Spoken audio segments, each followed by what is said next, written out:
છેલ્લે અમેરિકામાં અત્યાર સુધીનું જે સૌથી લાંબુ શટડાઉન ચાલ્યું હતું તે વખતે એરપોર્ટ્સ પર અફરાતફરીભર્યો માહોલ સર્જાયો હતો. શટડાઉનને કારણે ટીએસએના એજન્ટ્સને સેલરી મળવાનું બંધ થઈ જતાં મોટાભાગના એજન્ટ્સે કામ પર આવવાનું પણ છોડી દીધું હતું અને તેને લીધે પેસેન્જર્સ રજળી પડ્યા હતા.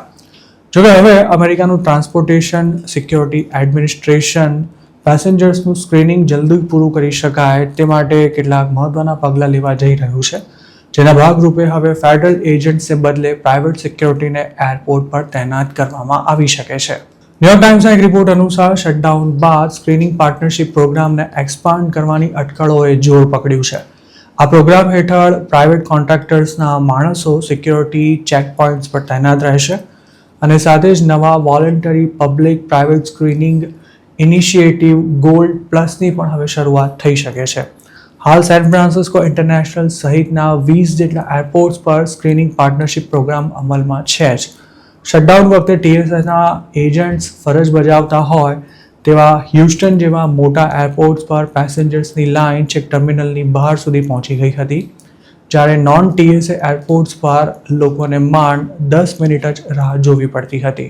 નાના એરપોર્ટ્સને સ્ક્રીનિંગ પાર્ટનરશિપ પ્રોગ્રામમાં સામેલ કરવા માટે ટીએસએ $477 મિલિયન ખર્ચો કરી શકે છે અને તેની દરખાસ્ત પ્રસ્તાવિત બજેટમાં પણ આવરી લેવાઈ છે.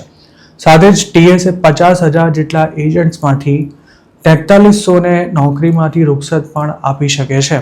આ સિવાય ટીએસએ પ્રાઇવેટ કોન્ટ્રાક્ટર્સને ચેક પોઇન્ટ્સ પર સ્ક્રીનિંગ ઇક્વિપમેન્ટ્સ મેનેજ કરવા માટે રોકી શકાય તે માટે સ્ક્રીનિંગ પાર્ટનરશિપ પ્રોગ્રામનું વિસ્તરણ પણ શરૂ કર્યું છે.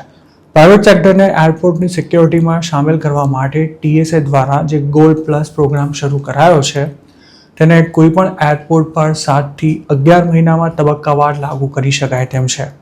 જોકે તેમાં કયા એરપોર્ટ્સને સામેલ કરાશે, વેન્ડર્સ કોણ હશે અને ફંડિંગ કઈ રીતે અલોટ કરાશે તેની કોઈ વિગતો હજુ સુધી પબ્લિક નથી કરાઈ. ટીએસએ જે ફેરફાર કરવા જઈ રહ્યું છે તેનાથી પેસેન્જર્સને એ ફાયદો થશે કે તેમને ચેકપોઇન્ટ્સ પર વધારે સમય રાહ નહીં જોવી પડે અને શટડાઉન જેવી સ્થિતિમાં પણ એરપોર્ટનું કામકાજ સામાન્ય રીતે ચાલતું રહેશે. આ ઉપરાંત બાયોમેટ્રિક્સ અને રિમોટ સ્ક્રીનિંગ સેન્ટર્સ દ્વારા પણ સિક્યોરિટી ક્લિયરન્સની પ્રોસેસ જલ્દી પૂરી કરી દેવા માટે પ્રયાસો ચાલી રહ્યા છે, જેનો અમલ અમુક એરપોર્ટ્સ પર કરવાની તૈયારી આખરી તબક્કામાં છે.